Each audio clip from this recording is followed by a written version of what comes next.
ECG of hypokalemia and hyperkalemia. What is hypokalemia and hyperkalemia? Hypokalemia and hyperkalemia are both electrolyte imbalances related to potassium levels in the blood. Hypokalemia refers to low potassium levels, below 3.5 milliequivalent per liters, while hyperkalemia refers to high potassium levels, above 5.0 milliequivalent per liters. These conditions can disrupt various bodily functions, especially those related to the heart and muscles, and require prompt diagnosis and treatment. Let's discuss them in details.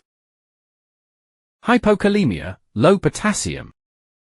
Hypokalemia refers to low potassium levels in the blood, below 3.5 milliequivalent per liters. It can be caused by decreased potassium intake, excessive potassium loss through the kidneys, for example, due to diuretics, gastrointestinal losses, like in vomiting and diarrhea, or shifts of potassium from the bloodstream into cells. Hypokalemia has following symptoms: muscle weakness, muscle cramps, fatigue, and in severe cases, potentially life-threatening arrhythmias. It is treated by oral or intravenous potassium supplements addressing the underlying cause. Hyperkalemia, high potassium. Hyperkalemia refers to high potassium levels in the blood, above 5.0 milliequivalent per liters. It can be caused by impaired kidney function. The kidneys are responsible for removing excess potassium. Shifts of potassium from cells into the bloodstream, for example, due to tissue damage, or excessive potassium intake. Hyperkalemia has following symptoms: muscle weakness, paralysis, and potentially life-threatening cardiac arrhythmias. It is treated by intravenous calcium to protect the heart, insulin and glucose to shift potassium into cells, diuretics. What are the key differences and similarities in both conditions? Potassium levels. The primary difference is the level of potassium in the blood. Hypokalemia indicates low levels, while hyperkalemia indicates high levels. Symptoms. Both conditions can cause muscle weakness and fatigue. However, hyperkalemia is more likely to cause severe, life-threatening cardiac arrhythmias. Causes. Hypokalemia is often associated with excessive loss of potassium, while hyperkalemia is often linked to impaired excretion or cellular shifts. Treatment. Both conditions require addressing the underlying cause, and may involve potassium replacement in hypokalemia, or measures to lower potassium levels in hyperkalemia. In conclusion, hypokalemia and hyperkalemia are potentially serious electrolyte imbalances that can affect various bodily systems. Prompt diagnosis and treatment are essential to prevent complications, particularly those related to the heart and muscles. Now let's discuss the ECG changes in them, in details. ECG of hypokalemia, low potassium. Hypokalemia, or low potassium levels in the blood, can cause characteristic changes on an electrocardiogram, ECG. These changes include T-wave flattening, ST segment depression, and the appearance of U waves. The QT interval can also appear prolonged. Here's a more detailed breakdown. T-wave flattening.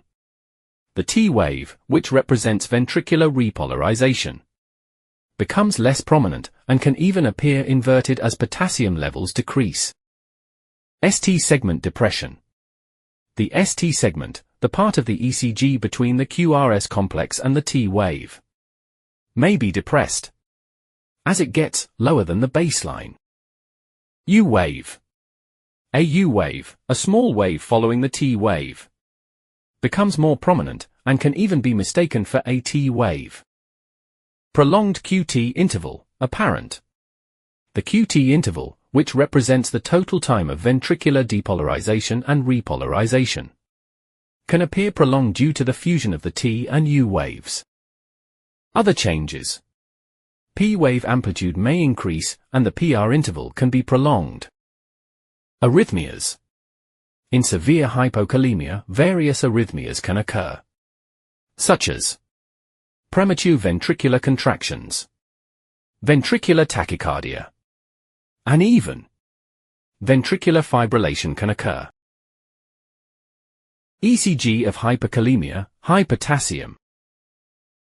Hyperkalemia, or high potassium levels, can significantly alter an electrocardiogram, ECG.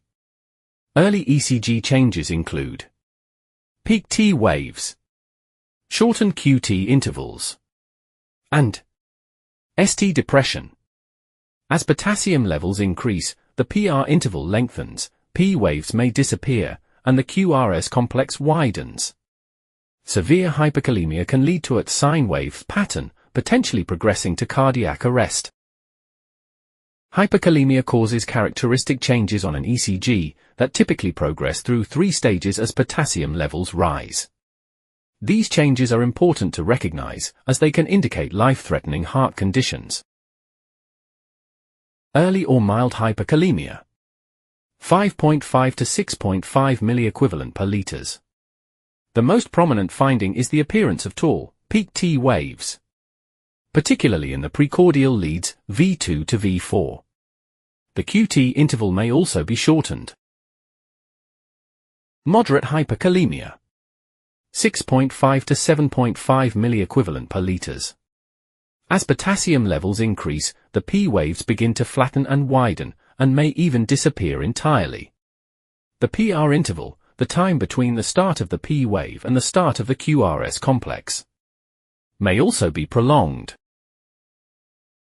Severe hyperkalemia, more than 7.5 milliequivalent per liters. The QRS complex widens significantly, due to slowed conduction through the ventricles.